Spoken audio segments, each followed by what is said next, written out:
ଶ୍ରୀମୟୀଙ୍କ ରାଜନୀତିର ରାବଣ କିଏ? ଆଜ୍ଞା ରାବଣ ବୋଲି ଶ୍ରୀମୟୀ କାହାକୁ କହୁଛନ୍ତି ସେ ନିଜେ କହନ୍ତୁ।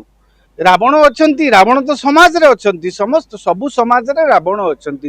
ସିଏ ରାବଣ ବୋଲି କାହାକୁ କହିଥିବ ବୋଲି ଆମେ କାହିଁକି ସେଟାକୁ ଭାବିବା? ସାମାଜିକ ଆମର ରାବଣ ଏ ଯୁଗରେ ରାବଣ କୋଉଠି ନାହାନ୍ତି।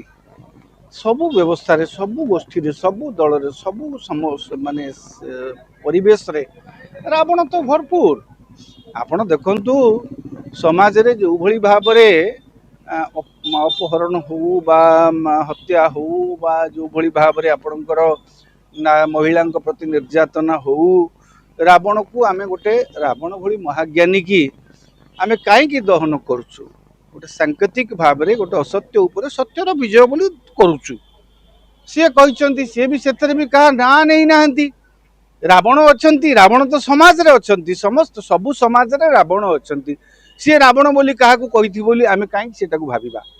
ସେ ଯଦି କହିଥିବେ ତାଙ୍କର ଉଦ୍ଦେଶ୍ୟ ଥିବ, ରାଜନୈତିକ ବିଶ୍ଳେଷଣ ତାର ହେଇପାରେ, କିନ୍ତୁ ବ୍ୟକ୍ତିଗତ ଭାବରେ ସମାଜରେ ସବୁ ସ୍ତରରେ, ସବୁ କ୍ଷେତ୍ରରେ, ସବୁ ଦଳରେ, ସବୁ ଗୋଷ୍ଠୀରେ ରାବଣ ମାନଙ୍କର ଉପସ୍ଥିତି ଅଛି।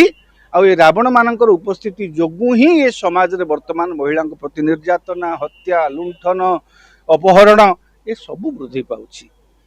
ଶ୍ରୀମୟୀଙ୍କ ରାଜନୀତିର ରାବଣ କିଏ?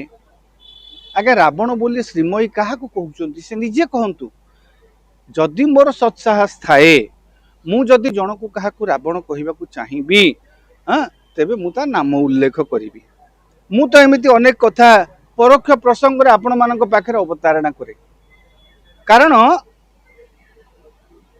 ଯାହାକୁ ଆମେ ଆଜି ରାବଣ ବୋଲି କହୁ, ତାହାକୁ ଅତୀତରେ ଆମେ ମନେକର ବିଭୀଷଣ କଥା ଚିନ୍ତା କରିବା।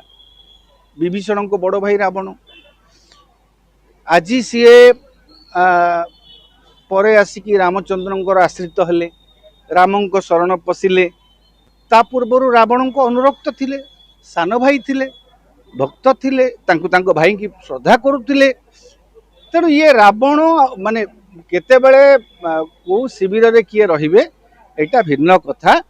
କିନ୍ତୁ ଯାହାକୁ ଆମେ ଆଜି ରାବଣ କହୁ, ହୁଏତ ଆମେ ତାଠୁ ଅତୀତରେ କୌଣସି ପ୍ରକାର ପାରିତୋଷିକ ପ୍ରୋତ୍ସାହନ ପାଇଥାଇପାରୁ।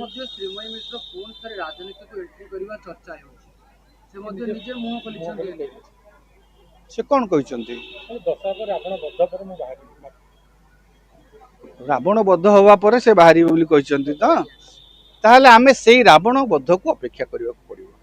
କେବେ ସେ ରାବଣ, ତାଙ୍କର କଥିତ ରାବଣ, ସିଏ ଯାହାକୁ ଇଙ୍ଗିତ କରିଛନ୍ତି ରାବଣ ବୋଲି, ସେଇ ରାବଣଙ୍କର କେବେ ବଧ ହଉଛି? ସେଇ ରାବଣ ବଧ ହେଲା ପରେ ଶ୍ରୀମୟୀ ସ୍ପଷ୍ଟ କରିବେ ଯେ ରାବଣ ବଧ ହେଲା, ମୁଁ ରାଜନୀତିରେ ଯୋଗ ଦେଲି। ତା ମାନେ ଆପଣ ମାନେ ଅପେକ୍ଷା କରନ୍ତୁ, ସିଏ ଯୋଉଦିନ କୌଣସି ଦଳରେ ବା ରାଜନୀତିରେ ପୁନଃ ଯୋଗ ଦେବେ, ଆପଣ ତାଙ୍କୁ ପଚାରିବେ ଆପଣ କୋଉ ରାବଣ କଥା କହୁଥିଲେ, କୋଉ ରାବଣଙ୍କର ବଧ ହେଲା।